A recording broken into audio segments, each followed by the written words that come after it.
কেমন আছেন সবাই? আশা করি সবাই ভালো আছেন।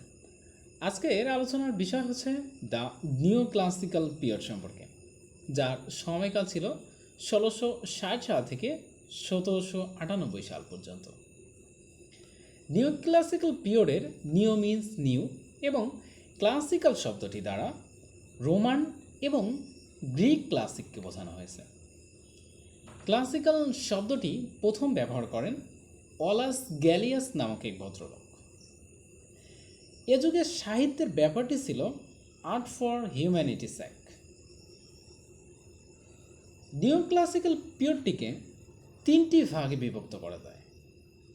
এর প্রথমটি হচ্ছে দ্য রেস্টোরেশন এজ, দ্বিতীয়টি হচ্ছে দ্য অগস্টান এজ এবং তৃতীয়টি হচ্ছে দ্য এজ অফ সেন্সিবিলিটি।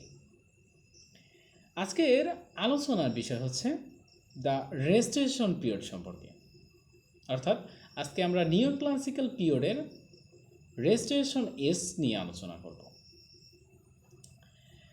এ পর্যায়ে আমরা রেস্টোরেশন পিরিয়ডের সময়কাল বিস্তৃত ছিল হচ্ছে ১৬৬০ সাল থেকে ১৭০০ সাল পর্যন্ত।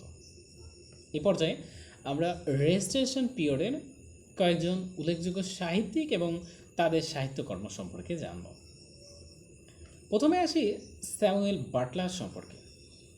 স্যামুয়েল বাটলার, যিনি ব্যঙ্গাত্মক কবি হিসাবে পরিচিতি লাভ করেছিলেন। স্যামুয়েল বাটলার এর বিখ্যাত কবিতা হচ্ছে হুডিবাস।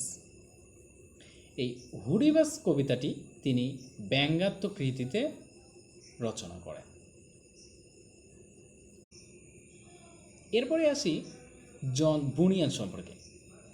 জন বুনিয়ান এর ফেমাস বুক হচ্ছে পিলগ্রিম প্রোগ্রেস এবং তার বিখ্যাত একটি উক্তির মধ্যে রয়েছে, in prayer it is better to have a heart without word than word without a heart. John Bunyan তার বিখ্যাত গ্রন্থ পিলগ্রিম প্রোগ্রেসের জন্য বিখ্যাত এবং বেশি পরিচিতি লাভ করে। এরপরে আসি জন ডাইডেন সম্পর্কে। জন ডাইডেন, যিনি সাহিত্য সমালোচক হিসেবে পরিচিতি লাভ করেছিলেন। আমরা যে মেটাফিজিক্যাল পোয়েট্রি টার্মটির সাথে পরিচিত, সেটি সর্বপ্রথম ব্যবহার করেন জন ডাইডেন।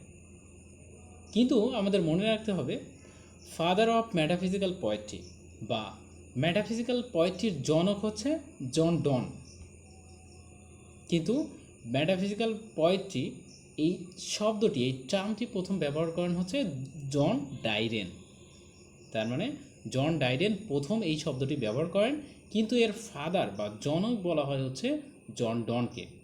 দুজন কিন্তু ভিন্ন দুই ব্যক্তি, একজন হচ্ছে জন ডন, আরেকজন হচ্ছে জন ডাইডেন। জন ডাইডেন প্রথম এই শব্দটি ব্যবহার করেন মেটাফিজিক্যাল পোয়েট্রি, কিন্তু এর জনক বলা হয় হচ্ছে জন ডনকে। এ পর্যায়ে আমরা জন ডাইডেনের কিছু সাহিত্যকর্ম সম্পর্কে জানব।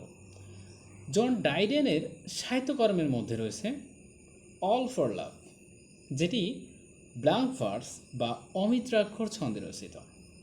এছাড়াও তার আরও কিছু সাহিত্যকর্মের মধ্যে রয়েছে the Indian emperor, Aurangzeb, Absalom and Achitophel, Mac Flecknoe, the essay of dramatic poesy. আশা করি রেস্টোরেশন পিরিয়ড সম্পর্কে অনেকটাই ধারণা হয়েছে। ধন্যবাদ সবাইকে।